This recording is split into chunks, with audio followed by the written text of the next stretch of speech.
Richard lahir pada tanggal 8 September tahun 1157 di Oxford, Inggris, sebagai putra ketiga dari Raja Henry II dan Ratu Eleanor dari Aquitaine. Sejak kecil, Richard dikenal berani, cerdas, dan memiliki jiwa kepemimpinan yang kuat. Ia dibesarkan lebih banyak di wilayah Prancis, terutama di Aquitaine, wilayah kekuasaan ibunya yang luas dan berpengaruh. Dari kecil, ia sudah diajarkan strategi perang, politik, dan seni kepemimpinan. Walau bukan anak sulung, Richard segera menunjukkan kualitas yang membuatnya berbeda dari saudara-saudaranya. Keluarga Plantagenet, tempat Richard lahir, dikenal penuh ambisi dan konflik internal. Ayahnya, Henry II adalah raja yang kuat, tetapi hubungannya dengan istri dan anak kainannya sering penuh pertikaian. Richard tumbuh di tengah intrik politik keluarga yang rumit, di mana para saudara bersaing memperebutkan kekuasaan dan pengaruh. Ketika remaja, Richard menjadi penguasa wilayah Aquitaine bersama ibunya, dan di sanalah ia pertama kali memimpin pasukan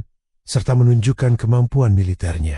Pada usia 20-an, Richard sudah terkenal di Prancis Selatan karena keberaniannya dalam menumpas pemberontakan bangsawan. Ia mendapatkan julukan Richard Coeur de Lion atau Richard the Lionheart dari para pengikutnya karena keberanian dan semangat juangnya yang luar biasa. Namun, kesuksesan militernya juga membuatnya berselisih dengan ayahnya sendiri. Richard ingin memperoleh lebih banyak kekuasaan, sementara Raja Henry II berusaha mempertahankan kendali atas semua anaknya. Pertikaian ayah dan anak ini menjadi bagian penting dalam perjalanan hidup Richard. Konflik keluarga itu memuncak ketika Richard bersekutu dengan Raja Prancis Philip II untuk melawan ayahnya sendiri. Dalam perang singkat namun keras, Henry II dipaksa menyerah dan wafat pada tahun ke-1189.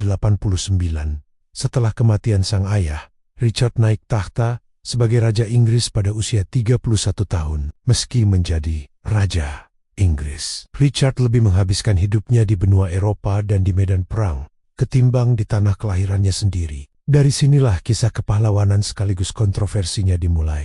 Setelah dinobatkan sebagai Raja Inggris pada 3 September tahun 1189 di Westminster Abbey, Richard segera memusatkan perhatiannya pada tujuan besarnya, memimpin Perang Salib Ketiga untuk merebut kembali Yerusalem dari tangan Muslim. Di bawah pimpinan Salahuddin Al-Ayyubi, ia menjual jabatan pemerintahan dan tanah kerajaan untuk mengumpulkan dana perang. Walau ambisius, keputusan ini membuat banyak bangsawan di Inggris resah karena pemerintahan ditinggalkan dalam keadaan lemah. Namun, bagi Richard, kejayaan Kristen di Tanah Suci lebih penting daripada urusan domestik. Pada tahun 1190, Richard berangkat bersama pasukannya ke Timur Tengah. Dalam perjalanan, ia bersekutu dengan Raja Philip II dari Prancis, tetapi hubungan mereka memburuk akibat persaingan dan perbedaan ambisi. Di Sisilia, Richard sempat bertikai dengan penguasa lokal, lalu melanjutkan perjalanan ke Pulau Siprus. Di sana, ia menaklukkan pulau itu dan menikahi Berengarir dari Navarra, satu-satunya ratu Inggris yang pernah tidak menginjakkan kaki di tanah Inggris selama masa pernikahan. Ketika tiba di Tanah Suci, Richard segera membuktikan kepiawaiannya sebagai komandan perang. Ia memimpin pasukan Kristen dalam serangkaian pertempuran melawan pasukan Salahuddin. Salah satu kemenangan terbesarnya terjadi dalam pertempuran Arsuf tahun 1191, di mana Richard mengalahkan pasukan Muslim dan merebut kota Jaffa.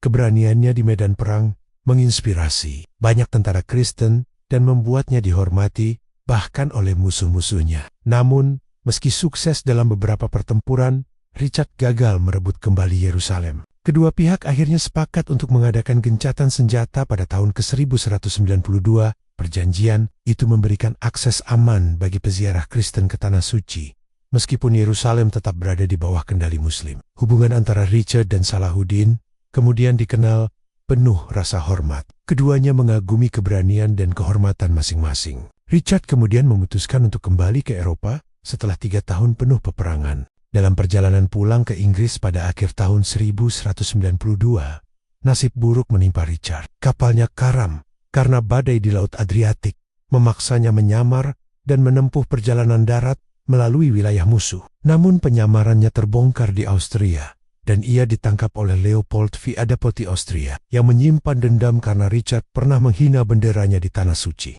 Richard kemudian diserahkan kepada Kaisar Romawi Suci, Heinrich V, yang menahannya untuk tebusan besar. Penahanan Raja Inggris ini menjadi peristiwa besar di Eropa.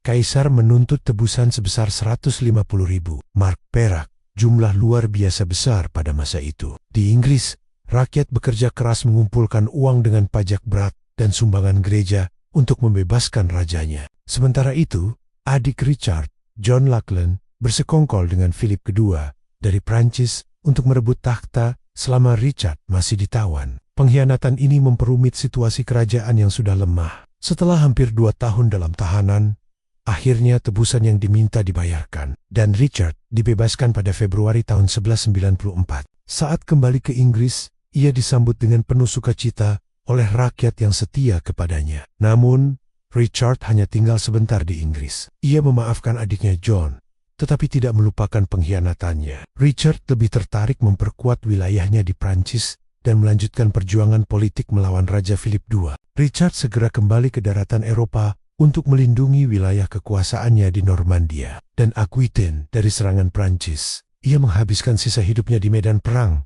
memperkuat benteng, dan memimpin pasukan. Semangat juang dan kepemimpinan militernya tetap seperti dulu, gagah, cepat, dan tanpa rasa takut. Meskipun banyak menghabiskan waktu jauh dari Inggris, namanya tetap disegani sebagai simbol keberanian seorang raja kesatria sejati. Pada tahun 1199, Richard tengah berperang di Prancis melawan pemberontak di dekat Kastel Ch. Lus Cabrol. Ketika sedang memeriksa benteng musuh, ia terkena panah di bahu yang kemudian terinfeksi. Luka itu memburuk, dan meskipun ia mencoba bertahan, infeksinya menjalar hingga menyebabkan kematiannya pada 6 April 1199 di usia 41 tahun.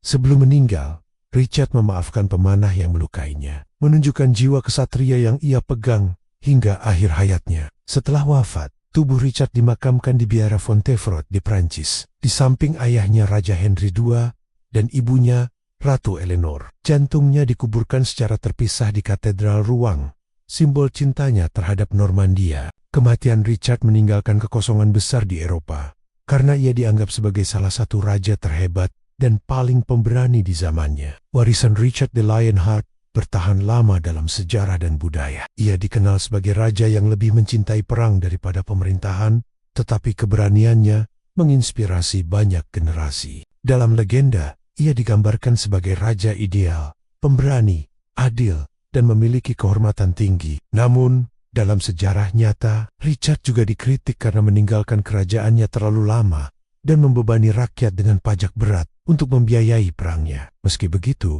nama Richard tetap abadi dalam sejarah Inggris dan Eropa sebagai simbol keberanian sejati. Ia menjadi tokoh penting dalam banyak karya sastra, film, dan kisah rakyat, termasuk legenda Robin Hood yang sering menempatkannya sebagai raja yang adil dan dicintai. Julukan The Lionheart tidak hanya menggambarkan kekuatan fisiknya, tetapi juga keberaniannya melawan segala rintangan demi kehormatan dan keyakinannya. Kisah Richard menjadi pengingat akan kekuatan, harga diri, dan pengorbanan seorang raja yang hidup dalam zaman penuh perang dan kebesaran.